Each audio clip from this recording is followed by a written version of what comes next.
السلام عليكم ورحمة الله وبركاته. بسم الله الرحمن الرحيم. الحمد لله رب العالمين، والصلاة والسلام على سيد الخلق أجمعين وعلى آل بيته وصحابته الطيبين الطاهرين. إن شاء الله تكونوا بخير اليوم. هذه بداية أول محاضرات في مادة الفونولوجي 335.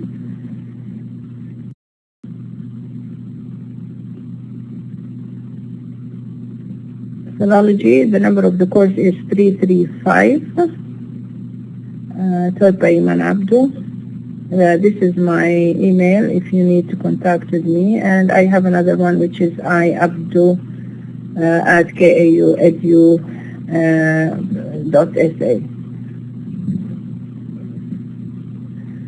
كيفكم؟ إن شاء الله تكونوا بخير. بداية الأسبوع لسه حق محاضرات الانتساب.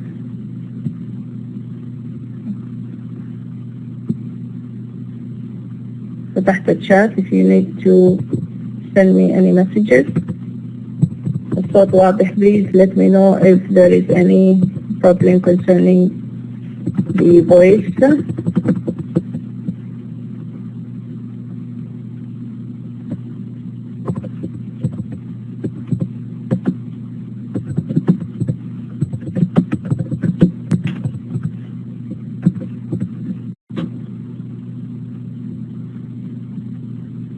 طيب، كل ترم وانتم طيبين، والله يجعلها سنة خير علينا وعليكم.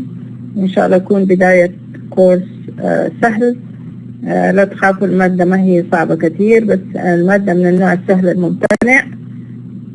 ألو، الصوت مش واضح؟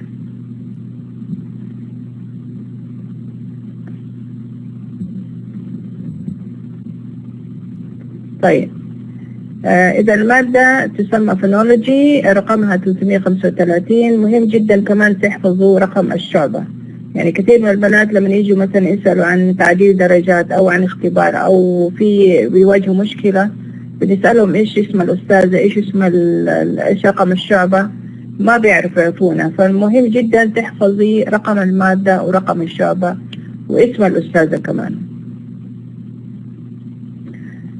Phonology هي أحد المواد اللي هي has to do with طبعا the study of sounds. Phonology, as you know, is a branch of linguistics. Linguistics in general is the scientific study of language. It has a number of branches: phonetics and phonology. We have morphology, syntax, and semantics. This course actually is just concerned with one branch, which is phonology. The textbook we are going to use for this course, as you can see here in this slide, it's written by Davenport and Hannes. The title of the book is Introducing Phonetics and Phonology. Introducing Phonetics and Phonology. It's available in Khawarizm, in Jarir, in some other bookshops. I don't remember the names now, but mainly you can find in the Khawarizm في الجامعة or outside الجامعة. أيضا في جرير موجود. This book طبعا it covers phonetics and phonology. The chapters we are going to cover in this course are number 7, 8, 9, and 10, because the beginning of the book is mainly concerned with phonetics. And I hope all of you took the phonetics course 332. Did you all take this course?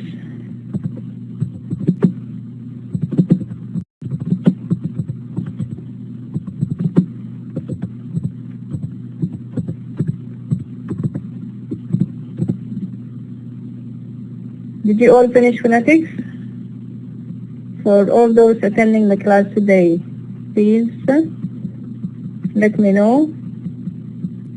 Oh yeah, Busaina. Are you taking it now? Busaina, are you taking it now? Okay, now, because really phonetics is a prerequisite for this course. Now when I explain, I expect you to know all the phonetic symbols of the consonants and the vowel. I expect you to know the features of the sounds. Yani for example, when I ask you what are the features of the sound ka, I expect you على طول to tell me it's a voiceless, velar, stop. What are the features of the sound na? I expect you to tell me على طول it's a voiced, alveolar, nasal. Plus, I expect you to know how to transcribe words, transcription, broad and narrow transcription. Please, and those who took phonetics before, I want you to go back to Roger's book. I think you took Roger's book, صح? ولا لا?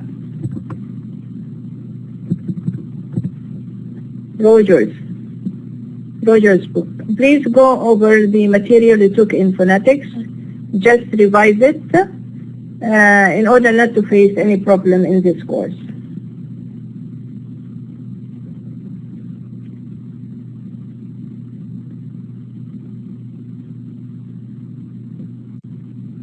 In addition to the main textbook, usually I use a supplementary material to add, some parts that you should know in this course. You should get also language files, materials for introduction to language and linguistics. Please write this down. Also, you can get it from Khawarizm, اللي في الجامعة واللي خارج الجامعة. It's part of a book. It's part of a big book. And I left a copy there to make you copies of this part, which is on phonology. Also, you can get the whole book if you want through the Amazon.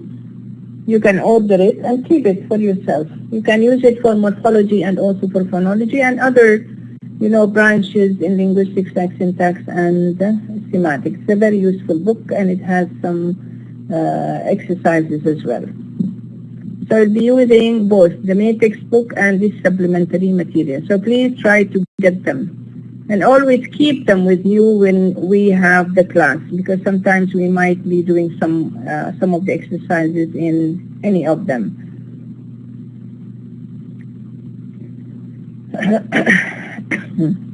Okay, now let's go back to phonetics, and I want you to tell me what is phonetics. We want to see what's the difference between phonetics and phonology. Do they study the same thing? Are there certain domain for each? Is there a certain domain for each? Are they concerned with the same thing, but also they focus on some areas or some concepts related to the speech sounds, or what? Actually, both of them, phonetics and phonology, are concerned with the study of speech sounds in any human language. The study of speech sounds in general. But phonetics is mainly concerned with the physical properties of sounds. The physical properties of sounds. Phonetics or phoneticians usually study speech sounds, the articulation of speech sounds, the production of speech sounds, how we produce the sounds, or how the sounds are articulated. This is the main concern of phonetics. It is concerned with the concrete and physical properties of speech sounds. We have three branches under phonetics. We have articulatory phonetics, acoustic phonetics, and auditory phonetics. What actually you have taken in the phonetics course is articulatory phonetics. We mainly focus on this, and we don't focus on acoustic and auditory, but just we introduce these two branches to you to know them. So mainly we focus on articulatory phonetics, and this is what you took in the course number 332, which is phonetics. Now let's look at the domain of phonology. The domain of phonology, or answer the question, what is phonology? We said that phonology is a field of linguistics. It's a field of linguistics, or one of the branches of pure Linguistics. Its main focus is on the abstract aspect of the sound. the abstract aspect of the sound, not the physical and not the concrete aspect, but on the mental picture of the sound. It studies the structure and systematic patterning of sounds in human language, and now it will explain what do we mean by the structure and systematic patterning of sounds. It also investigates the organization of sounds in a particular language and the abstract rules and principles that govern the distribution of sounds in language. Again, we'll explain what we mean by organization of sounds, what we mean by phonological rules and principles, what we mean by distribution. We'll cover all these terms and concepts. خلاص? So, phonology is concerned with the abstract aspect of sounds. It looks at the systematic patterning of sounds and the organization of sounds in utterances, and also study the rules, the phonological rules and principles that determine the distribution of sounds.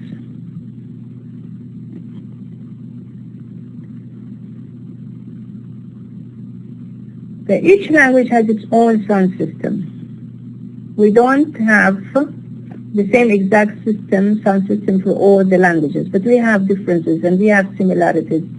Some sounds are available in some sound systems, some of them are universal, but some of them are not. We'll talk about this a bit later.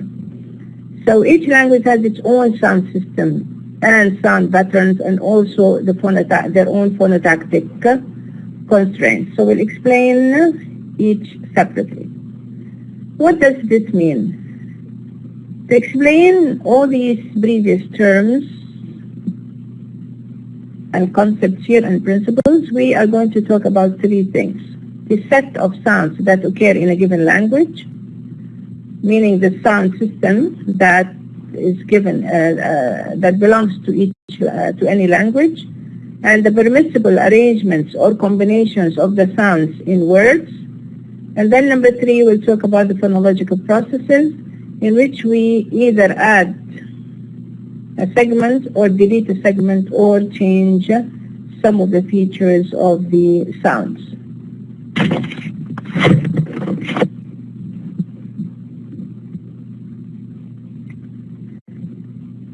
Let's talk about the first point, which is the sound system of languages. Languages share basic properties, but actually they don't share the same sound system. So not all languages have exactly the same sound system. As I told you before, there are sounds that are universal, and you find them in all languages, like for example the bilabials, the p and the ma. Some of the alveolars like the ta and the da and the na, the la. All these are found in all languages. We call them universal language, universal sounds. Sorry. Even the babies, when they start, the children, when they start acquiring their language, they acquire first, of course, the sound. The first sounds they produce are the universal ones, the ba and the ma, like the mama, baba, dadda, tatta, ta. They produce these universal sounds first. Some of the sounds are language particulars. They belong just to certain languages. Like for example, in Arabic, we have حتى يسموها لغة الضاد. حرف الضاء, which is sound of الضاء, is just available in Arabic. The kha, for example, and the ha and the a, available in Arabic, but they are not there in French, in English. For example, here when you look at the comparison between Arabic and English, we have the pa, the soft pa, the voiceless pa, and the va in English, but these two sounds are not phonemes in the sound system of Arabic. For example, if you look at English versus Turkish, if we compare the vowels, The vowel E and U and U, these are U and O. These are back vowels in English. But in Turkish, they are fronted, and that's why we put these two dots above them. And they are produced with protruding lips, like U. They say U. It's not O. It's not back. You feel that it's fronted. U, U. If you notice the Turkish, musalsalat, look at their lips always protruding because of these front vowels. If you compare English with German, you find that in German we have the kh. In English we don't have this sound. These are just few examples.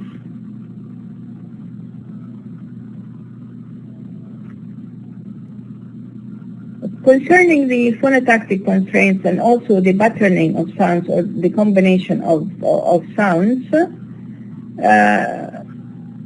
languages also differ. Languages differ. There are restrictions on the combination of sounds. This is what I mean by systematic patterning and the combination or organization of sounds. These are related or restricted by the phonotactic constraints of languages. By constraints here we mean the restrictions on the combination of sounds, or some of the sequences of sounds are allowed in some languages. They are permissible, but some of them are not allowed. For example, if we consider the consonant cluster, consonant clusters in Arabic and English.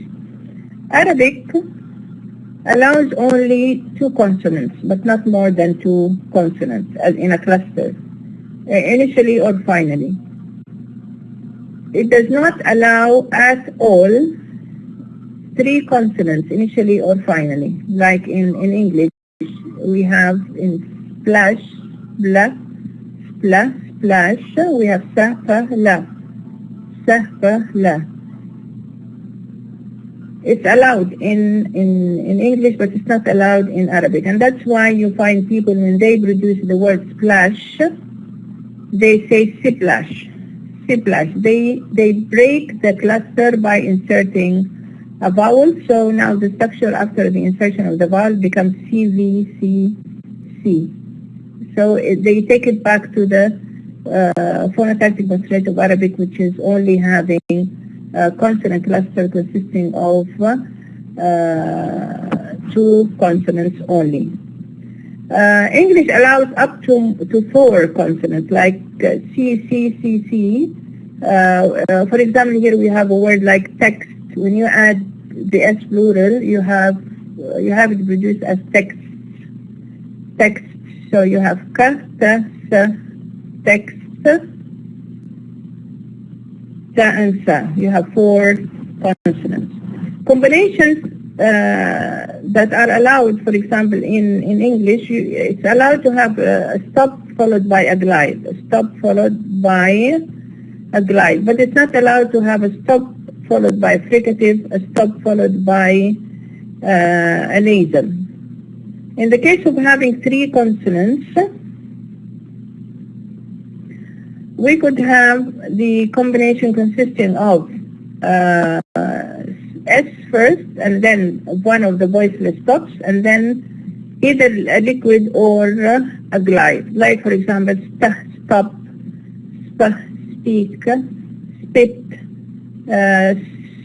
stra, consisting of three consonants here, stra, street, straight, stretch, for example, skra, screen, script, student, swing, all these, it should be S first, and then one of the voiceless stops, and then either one of the liquids or one of the glides.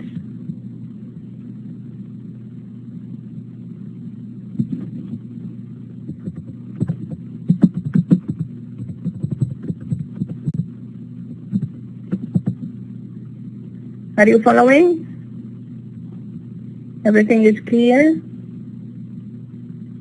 Okay. So languages vary concerning the the combinations of sounds in clusters, whether there are two sounds or three consecutive consonants, or even four. There are restrictions on the combination of sounds. Some are allowed, some are not allowed. Like, for example, the word psychology.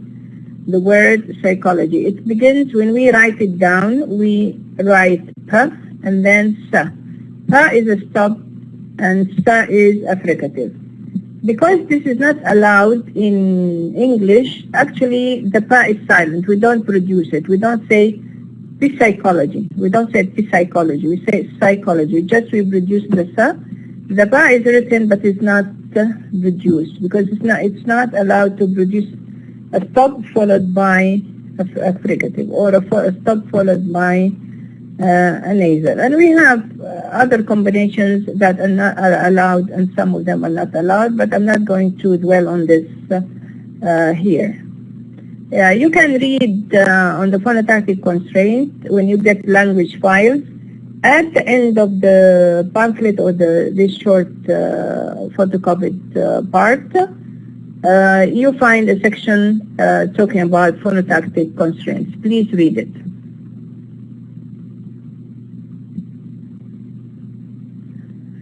If you look at English versus German, the consonant spelled with th, like thin, and this in English, thin, this, it begins with the. These two sounds do not occur in German.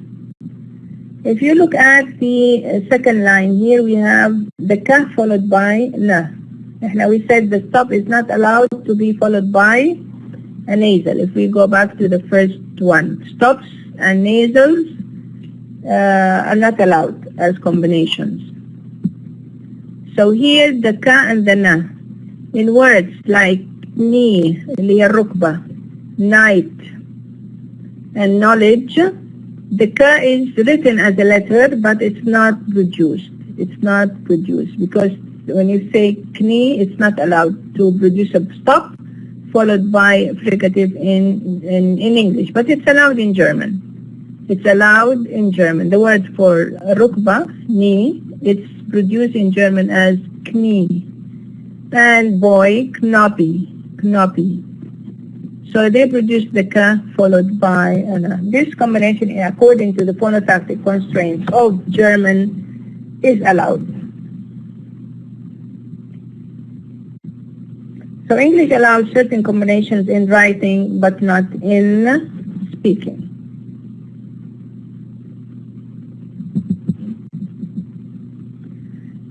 Now we talk about the third point, which is the processes. If we go back to the points, remember, we said we are going to talk about the set of sounds that occur in any given language, the permissible arrangements of these sounds.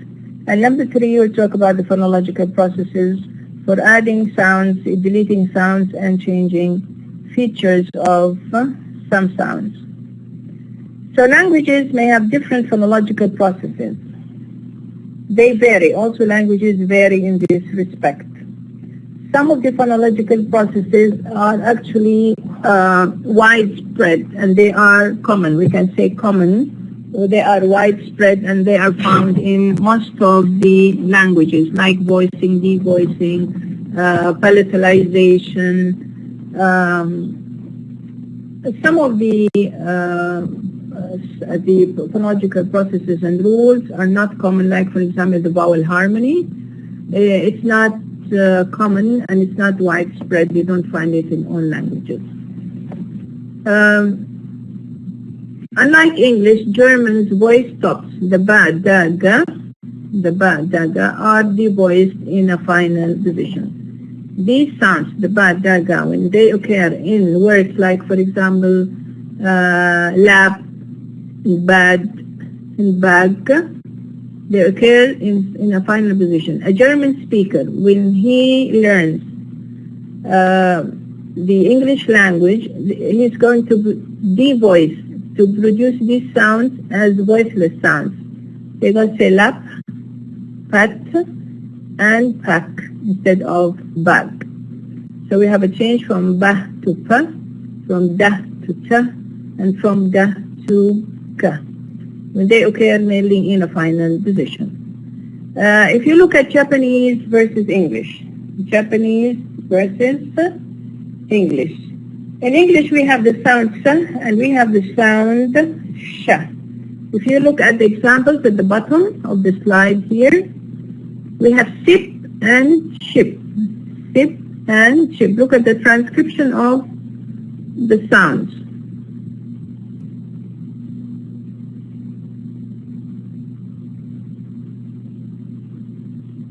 How about Aina? How do you feel now? Do you know how to transcribe? Do you know these transcriptions and these sounds, the phonetic symbols? Aina, Siyufi.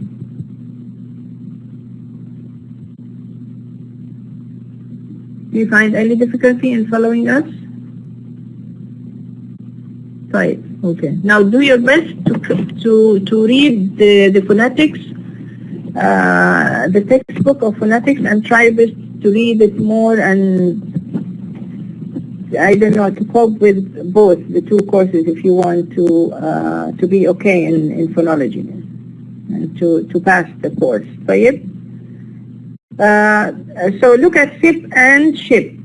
Sip and ship. Soar and shore. These two words are considered minimal pair.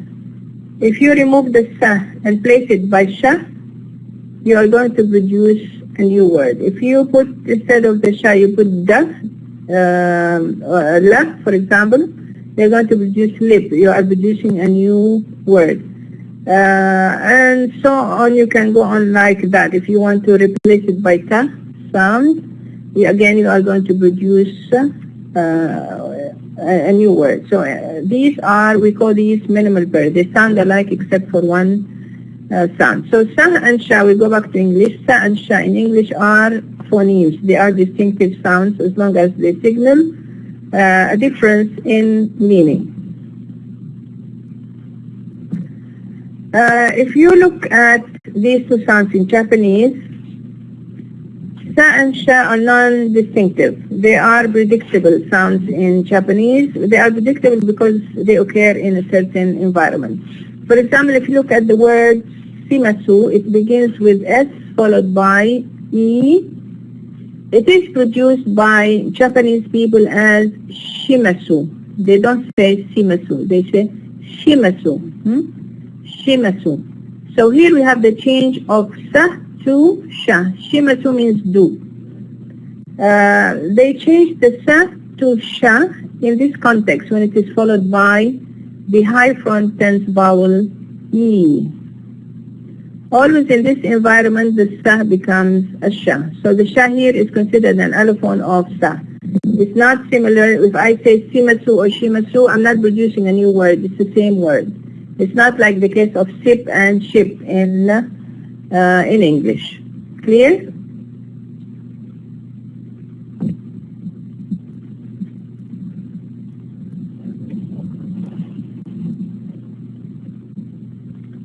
So today we are going to start chapter 7, and then we move to chapter 8, which talks about phonemic analysis. We'll talk about phonemes and allophones.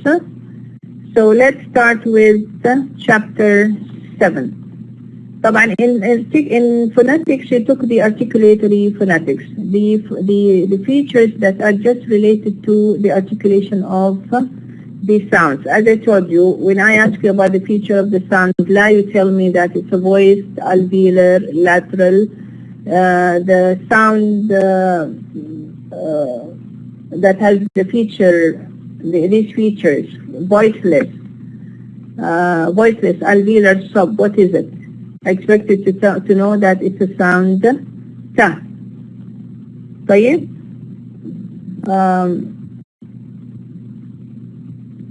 We know that the sound is a group of features. It has a number of features, or we say a bundle of features. The ta is a voiceless bilabial stop. The ga is a voiced velar stop. The na is a voiced alveolar nasal. The cha is a voiceless alveopalatal affricate, and so on. The articulatory feature system. We have three dimensions or three parameters to give the features of the consonants. These are the status of the vocal cords, and according to the status, we say that this sound is voiced or voiceless. And then we have the second parameter, which is the place of articulation. The place of articulation, the parts, the place from where the sound is produced. What are the organs we use in order to produce, for example, the sound "p", using the two lips. The sound now we are using the tip of the tongue against the alveolar ridge. The velar sound we are using the back of the tongue against the velum. The third parameter is the manner of articulation. The manner of articulation. According to the manner of articulation, here we refer to the air. What happens to the air? Is it blocked completely or partially? Does it go through the oral cavity or the nasal cavity? Hi, Abu Hussein, I expect you to know all this. طيب. So according to the manner, the consonants are classified into stops, fricatives, affricates, nasals, etc.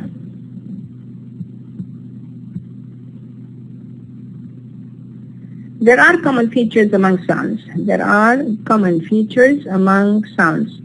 We have the sound "p", and the sound "ta", and the sound "ka". They constitute a group. They form a group, and they behave the same way.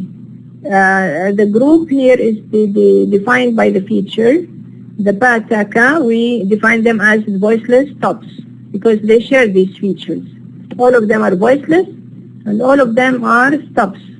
So they are, all of them are voiceless because we don't have vibration of the vocal cords, and all of them are stops because we stop the air completely and then release it. But when it comes to the place of articulation, they don't share any feature here. The first one is bilabial, the second one is alveolar, and the last, the ka is velar. So they don't share any features related to the place of articulation.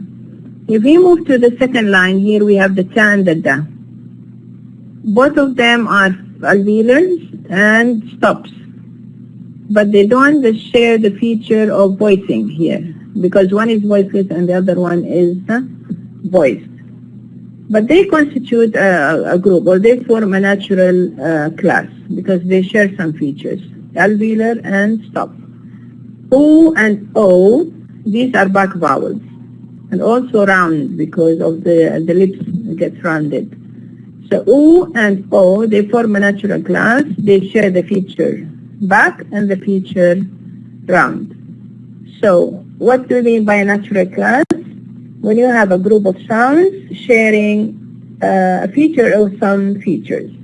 So they have same behavior in phonological rules as well on phonological processes. For example, the group or the class of the voiceless stops, the pa, ta, ka, they become aspirated when they occur initially in a word or in a syllable. The voiceless stops, pa, ta, ka, become aspirated in initial position. And so here we can see how sometimes these natural classes or group of sounds behave the same way whenever they occur in a certain environment.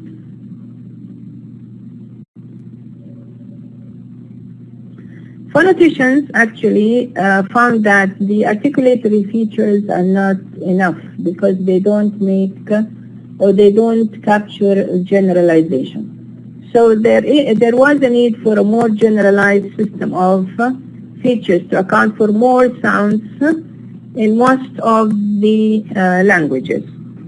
And also they considered the binary feature. They use it for specifying any segment, and they use a particular value for this, the value of plus and minus. The value of plus and minus. And they say plus velar or minus velar. If they say plus, it means the sound has this feature. They say minus, use minus, it does not have this feature. So a feature which has two values, plus or minus, is called a binary feature. So by using this system, the sounds can be represented in terms of matrices. If you open your book, do you have the book with you?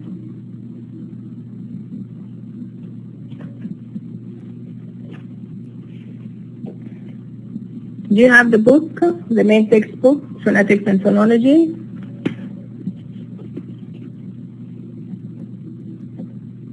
If you look at page 92, I think, 92.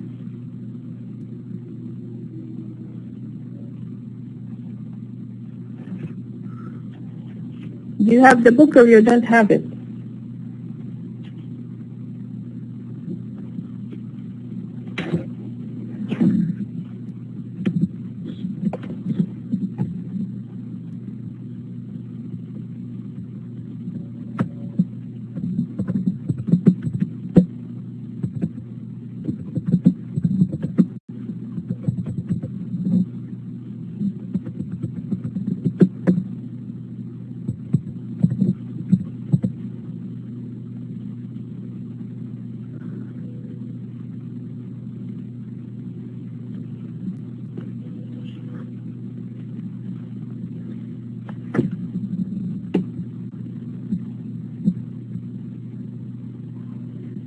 Look at this slide for those who do not have the book. If you have the book, please open at page 92. Page 92.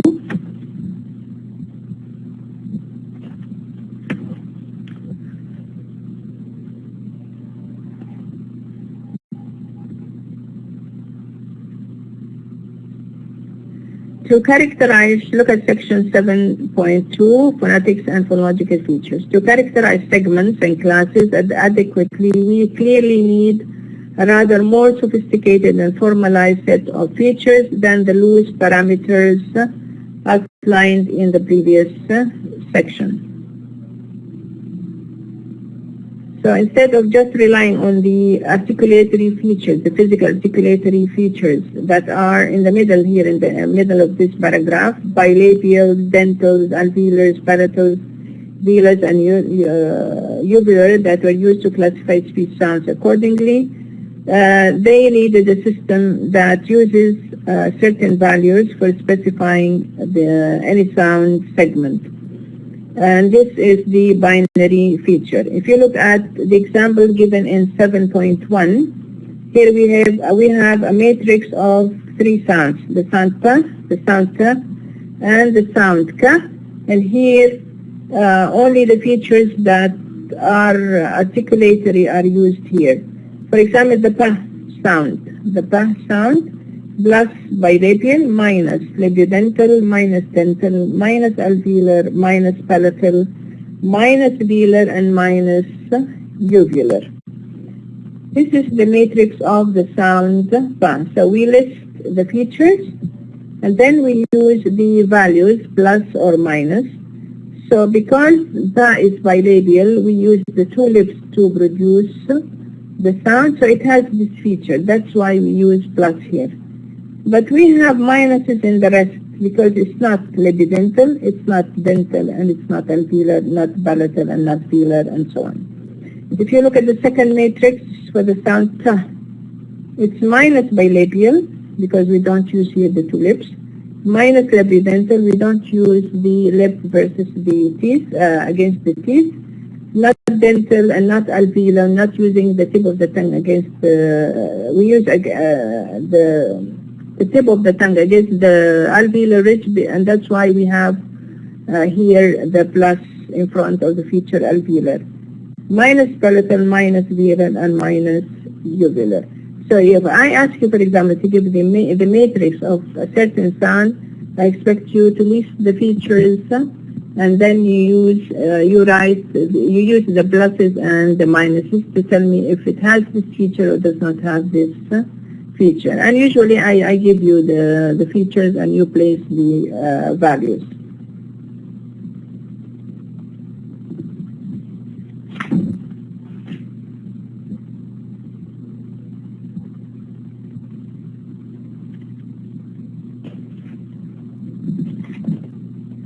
So we are going to look at the distinctive features, distinctive feature systems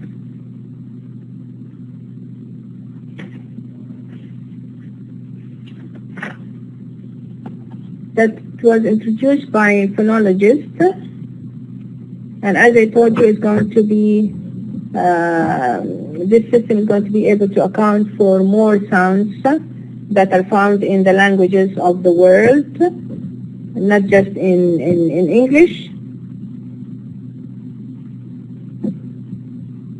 And also because one of the aims of linguists is to determine the universal properties of human languages. That's why they try to find a system that accounts for many sounds in all the languages in this world, because they always focus on finding universal features and features that sounds shared in all languages. If you look at page 95, now we start talking about the features. We start with the major class features. These are concerned with the distinction between vowels and consonants. Vowels and consonants. Also between sonorants and obstruents. You have to know the class of sonorants and the class of obstruents. The obstruents includes all the stops, the fricatives and the affricates, whereas the sonorants include the vowels, the nasals, the liquids, and the glides. The three major class features are the following: plus or minus syllabic, plus or minus consonantal, and plus or minus sonorant. These are the three main features. The first one, syllabic, allows us to distinguish vowels from other types of sounds. So it distinguishes vowels from consonants. Okay?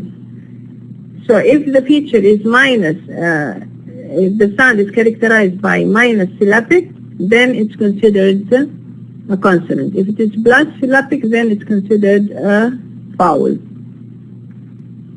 Here we have abbreviations: minus cell, plus cell for syllabic.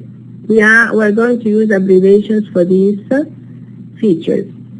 Here, the book actually is a self-study book. It's very clear. This chapter is very well organized. It helps you a lot to study these features separately. It defines the feature, and also it makes a list of the sounds that are characterized by this feature. So plus, if you look here after the first paragraph, he defines plus and minus syllabic and says that it allows us to distinguish vowels from other types of sounds, let's say the consonants. Plus syllabic sounds are those which function as the nucleus of the syllable, the center of the syllable. Usually the nucleus of the syllable is the vowel. Minus syllabic sounds are those which do not function as syllabic nuclei. So they do not function as a vowel, meaning this feature is used to refer to the consonants. We move to the second feature, which is consonantal. Consonantal feature allows us to distinguish true consonants from vowels and glides. By true consonants, we refer to the obstruents, the liquids, and the nasals. So it helps us distinguish between the true consonants from the vowels and the glides. Plus cons minus cons, the abbreviation of consonantal. The plus consonantal sounds are those which involve oral stricture of at least close approximation. We have obstruction of the air. We have blockage of the air. This is what we mean oral stricture of at least close approximation. Minus consonantal sounds are those with with structure more open than close approximation. The third feature is sonorant. The third feature is sonorant.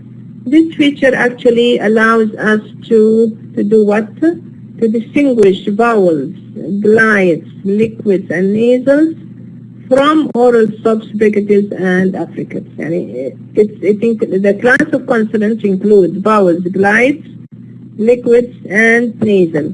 This feature helps us to distinguish all these from the obstruents, which that are stops, affricates, and fricatives. I want to distinguish between these two classes of sounds, the obstruents and the sonorants. And actually this feature, plus sonorant minus sonorant, helps us distinguish between these two classes.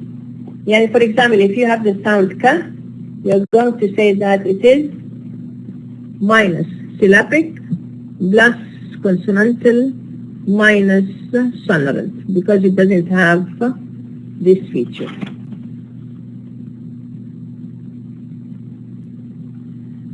Then we move to the second group of features. Here we have the consonantal features. Actually here we have only one feature, which is voice. Here the consonant is going to be voiced or voiceless.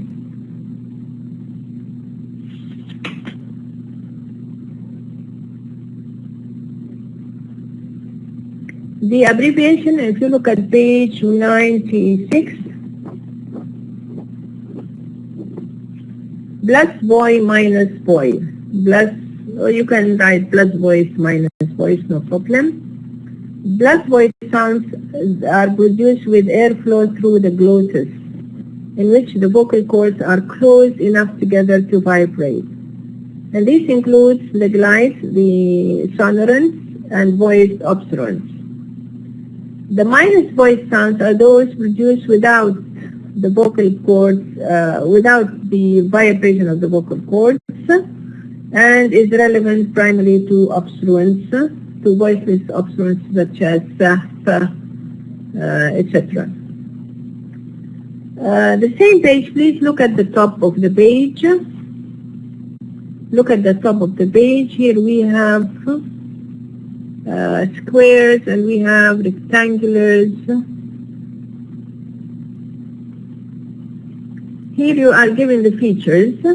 You are given the features in the first box. We have plus cell minus cons plus son, plus syllabic minus consonantal plus sonorant.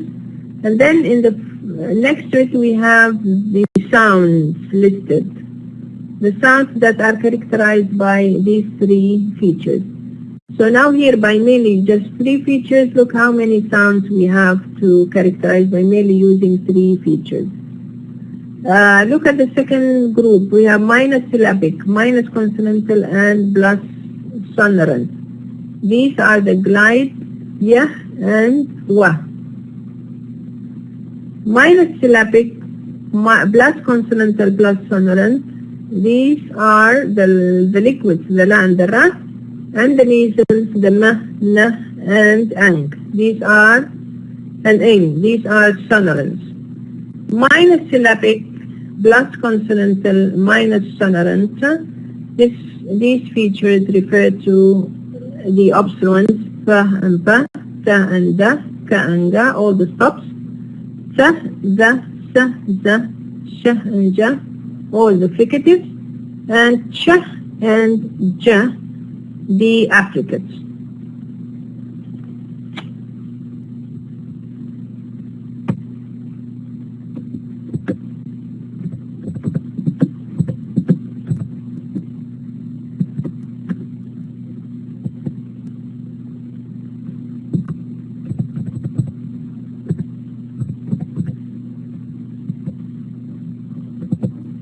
Are you following?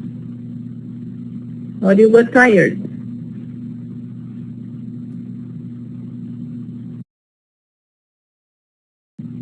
Jama, are you following or you got tired? It doesn't matter. It's okay. It's a strong beginning. But we need to save time. We need to cover everything. So the major class features, we have 3 features: syllabic, consonantal, and sonorant. The consonantal features, here we have the only one feature, which is plus voice or minus voice. So every time we're going to add features. Every time we're going to add features. And you will be able, inshallah, when we finish this chapter, you'll be able to give the matrix of each feature. You will be able to use the binary feature values, and you'll be able to capture generalization. You can describe with 2 features all the sounds. You can use only 2 features to describe all the sound. I'll give you an example later on.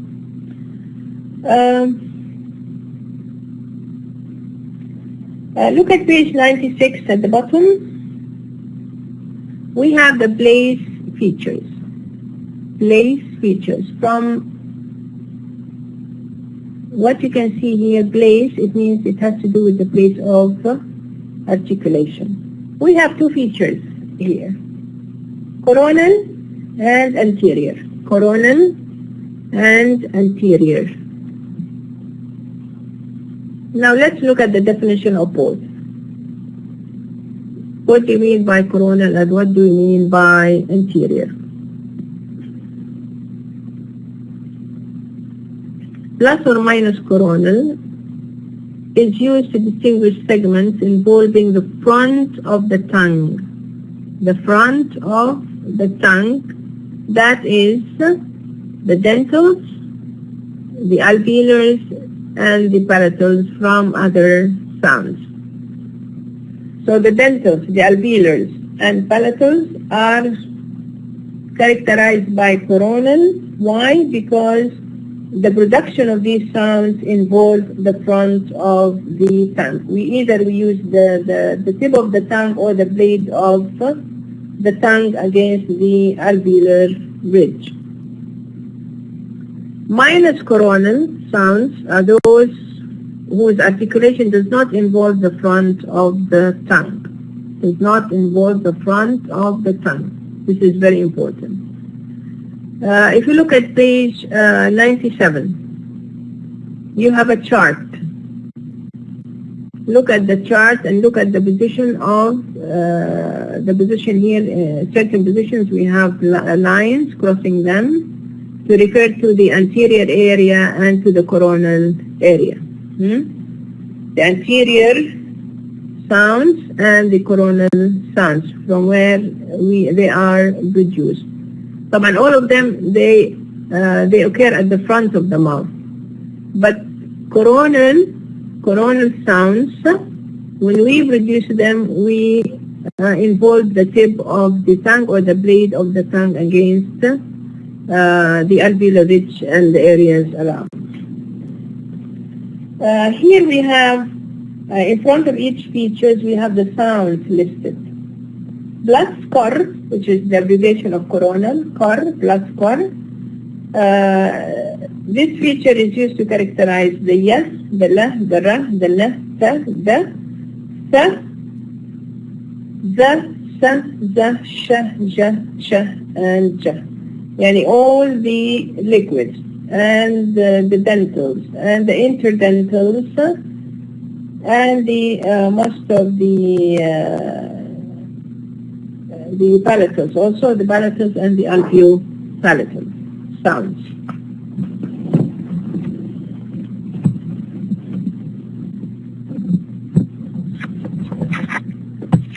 Minus coronal includes the wa, ma, in, ka, ga, ha, fa, va, pa, and ba. All these are not produced with the tip of the tongue or the blade of the tongue. So that's why we use minus cor or minus coronal. Plus or minus anterior. And this feature actually distinguishes between sounds produced in the front of the mouth. In the front of the mouth, the front area. Look at the chart. Try to make circle kida around the lips and the teeth. This is the front area of the mouth.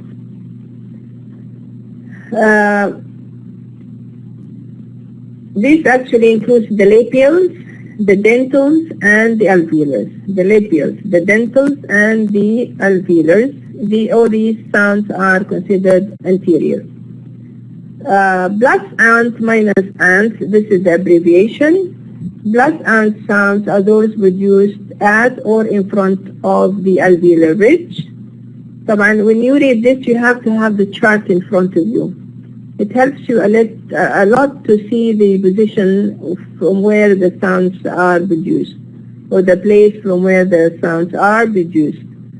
Plus ant sounds are those produced at or in front of the alveolar ridge.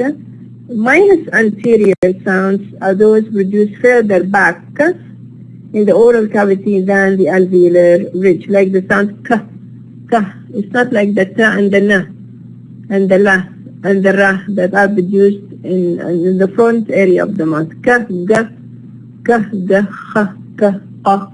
All these sounds are considered back sounds. They don't have at all the feature anterior, neither the feature coronal. We have here the sounds listed. Plus ant or anterior, we have the la, ra, na, ma, ta, da, sa, da, sa. Try to notice your tongue when you produce these sounds. The place of your tongue and which part of the tongue you are using. So la, ra, try to feel it. Try to do the same like what I'm doing now. La, ra, na, ma, ta, da, sa, da, sa, da, fa, and va, and pa, and pa. Minus anterior sounds are the glides, the ya and the wa, the nasal in, the sha and the ja, and the cha and the ja, the ka, ga, ha. All these are minus anterior because they're not produced at the front area of the mouth, but they are considered back sounds.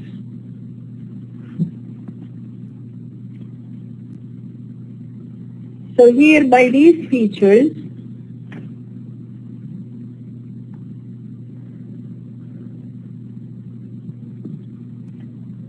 look at the bottom of page 97. The bottom of page 97. For those who do not have the book, look at this slide. Look at this slide if you don't have the book. By using these two features only, coronal and anterior, we can make the following generalizations by using only two features. So what's the most important thing about this system? It's economy. It's economy, and it helps us make or capture generalizations. So by using here mainly, if we look just at the feature anterior and coronal, labials are minus coronal and plus anterior, and these are the sounds ma, ba, ka, fa, and va. Again, we're going to use the same features, coronal and anterior. Dental and alveolars, they are characterized by plus cor and plus cor and plus ant, plus anterior, plus coronal, and these are the liquids, the la and the ra, the dentals, na, ta, da, and the palatal sa, za. The dentals, sa, da, and ta, and da. Alveolars and dentals. Alveopalatals or palatals, these are plus coronal minus anterior. Plus coronal minus anterior, and this class includes the ya and the sha and the ja, the cha and the ja. So the glide ya and the fricative sha, ja, cha, and the affricates also. The velars and the glotters, they are minus coronal and minus anterior. Why they are minus coronal? Because in their production, the tip of the tongue or the blade is not involved. Why they are minus anterior? Because they are not produced at the front area of the mouth, but they are back sounds. These are the wa, ka, ga, ing, which is a glottal, and اللي هي زي الهمزة في العربي the glottal stops. All these velars and glottals are minus coronal minus anterior.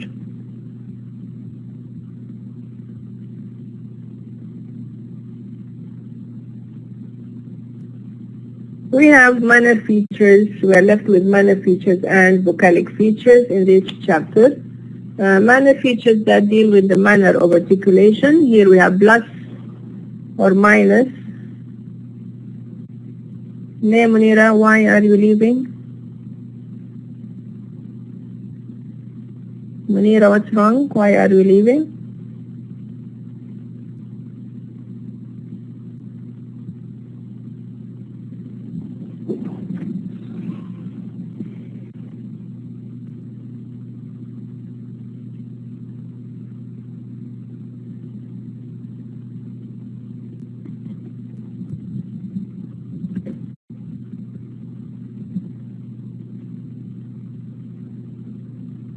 Okay, fine, no problem. You can leave it. Please read the book, read this chapter.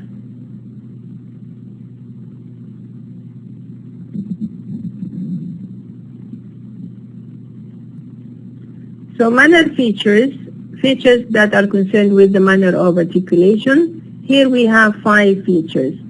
Plus and minus continuant, plus and minus nasal, strident, lateral, and delayed release. If you look at the book here, before we talk about manner features, look at page 98. Page 98. Each time we have more features, we are going to have columns in the following pages. Column for each feature, like the one here for coronal and the other one for anterior. And in the boxes we have here, some of them are boxes with shaded areas and some of them are not shaded. If you look at the sound, all the sounds of English, we have them all here, and they're characterized by 2 features, just cor and coronal and anterior. If you look at the bottom of the 2 columns, you find the feature voice. So all it characterizes the features are voice and voiceless sounds. If you look at the following page, again 99, look at page 99, we have another column that has been added here for the feature continuant.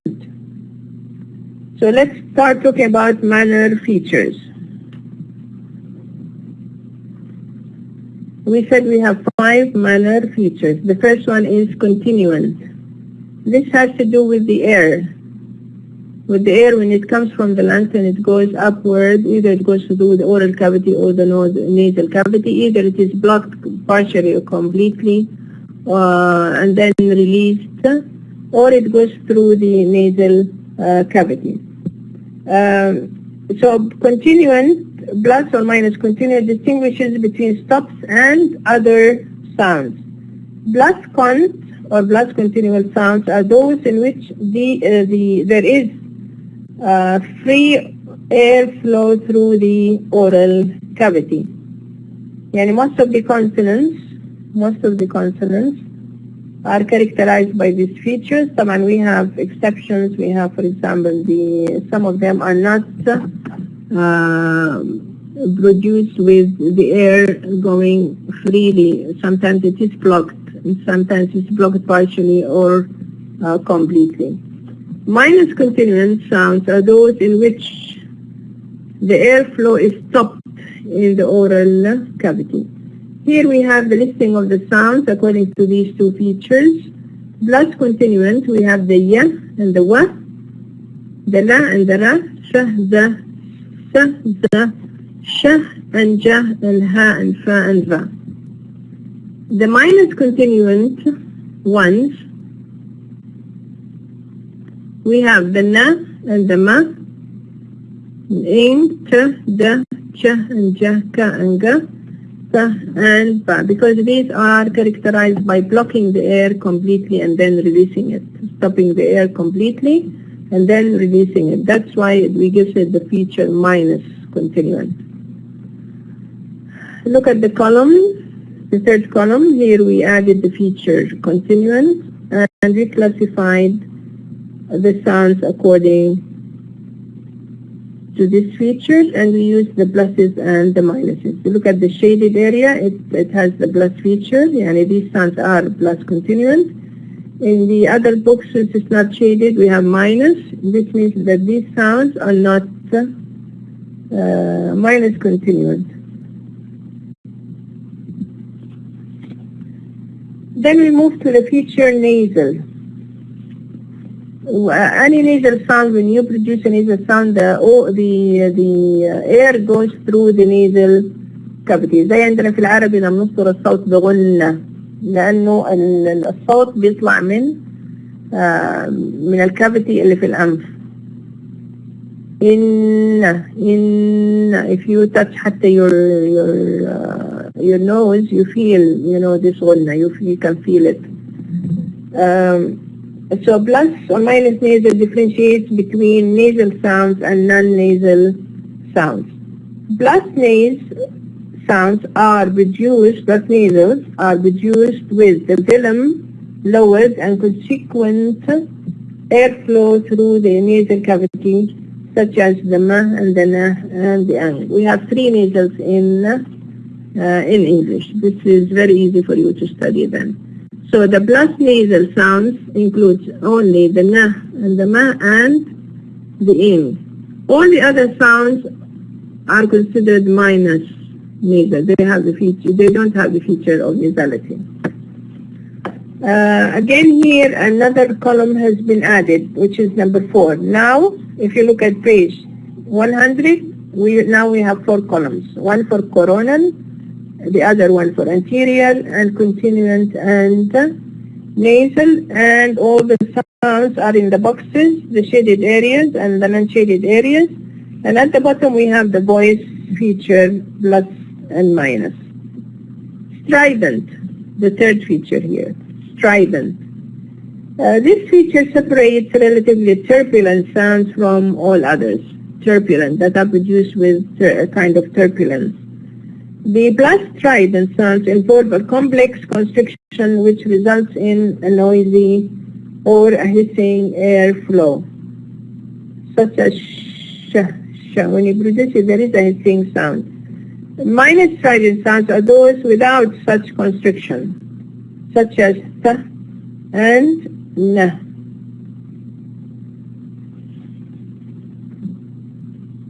So the plus strident sounds are sa, za, sha, ja, cha, ja, fa, and fa. Whereas the minus strident sounds are the following. We have the ya and the wa, the glides, the liquids, la and the ra, the nasals, na, ma, ing, the dentals, we have ta, da, na, ta, da, ka, and ga, ha, ba, and ba. All these are minus strident because they are not produced with the kind of turbulence and the hissing sound. Again, look at the column number 5 here, coronal, anterior, continuant, nasal, and strident. Any questions? Do you have any questions?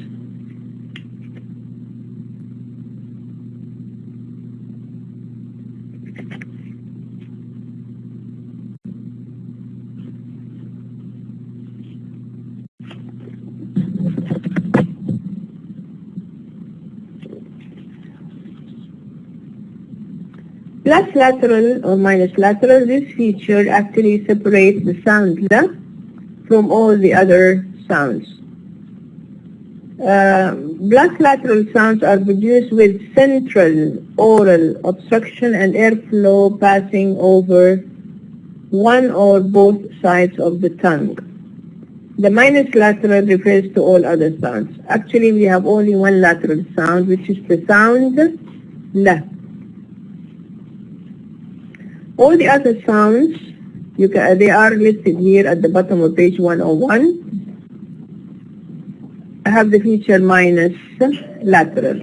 Minus lateral. So in English we have only one lateral sound, which is the sound la. Again, if you look at page 102. Page 102, we have another column that's been added for the lateral feature. And the classification of the sounds according to this feature, all the sounds. We have one feature left here under manner. We have plus and minus delayed release. Actually, this feature distinguishes affricates from other sounds, minus continuous segments.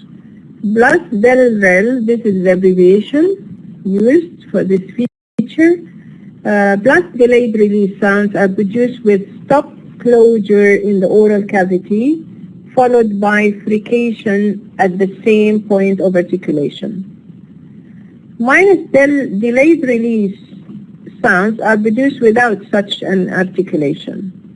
If you look at the segments, we have only two sounds that have the feature delayed release, the ch and the ja, yani only the affricates. Only the affricates have the feature delayed release, whereas the rest minus del rel. Minus del rel. Again, if you look at page 103, column number what? 1, 2, 3, 4, 5, 6, 7. Number 7 here for delayed release. So when you study this chapter, please study. You have the definitions given, and they are very clear for the definition of each feature. And also you are giving the classification of the sound according to this feature, plus and minus. We have the listing of the sounds. This makes it easy for you when you study the features, the definitions, and the sounds that are characterized by these features, and how to capture generalization using this system. These charts here again help you a lot in studying. And from now on, I want you to make some practice. After studying some of the features, try to practice, to do some practice by, giving the matrix. Try to list the features, the major class features: syllabic, consonantal, sonorant, voice, and then the place features: coronal, anterior, and also the manner features. List them: continuance, strident, delayed release, lateral, and nasal. Try to list them and give a sound at the top, and then try to place the values, the plus and the minus, the pluses and the minuses, to give the matrix. Like here, the path. Give me the matrix, but I want you to use the features in this chapter. The features in this chapter. Try to do it for each sound, and then if you want to check your answer, to correct your answer, I want you to go to page 112. Page 112, you have a very big chart for all the consonants with all the values given. You have at the top the sounds. You have on the left side all the features listed. At the bottom you have the feature is stops, affricates, fricatives, nasal, liquids, glides, and it shows the obstruent class and the sonorant class. But in the whole chart you are giving the pluses and the minuses. So you can check your answer here. Try to do it yourself and then check your answer. If your answer is correct, you are giving the values, the plus and the minus, in the right way or not. So, because you might be asked in the exam to give the matrix of some sounds. So try to do the practice. You can sit together if you can meet. Sometimes you can play it as a game also. It's very nice and it helps you in studying. Okay, I'm going to stop here. And next time we'll continue talking about the vocalic features. Right? We'll talk about the vocalic features, that is the features that are used for characterizing, distinguishing vowels. And that's enough for today for you. If you have any questions, please ask.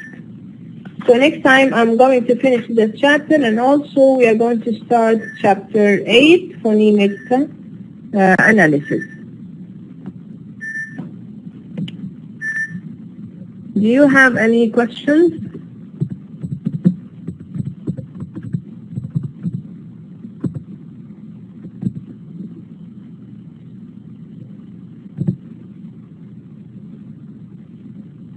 I know that you got tired. It's something maybe new to you, but you can study it, and it's really easy to study it. This chapter in particular, it's a self-study chapter. It's very well organized. All the definitions given, all these charts are going to help you study. And maybe at the beginning you feel it's difficult, but actually it's not. When you focus and you study well, yani now after finishing the class, maybe you got tired, maybe you have more than one class today. Maybe tomorrow in the morning you can read the chapter again. Concentrate, try to do the matrices of some sounds, try to learn the features, and try to capture generalizations also. And describe these sounds by using, for example, 2 or 3 features. Right, that's all for today. And I want to say, Assalamu alaikum. وتصبحوا على خير والله يعينكم الله معاكم. If you have any questions, please read the chapter. If you have any questions, ask me in our next class, inshallah, at the beginning or at the end of the class. It's up to you. Just write down questions if you have any.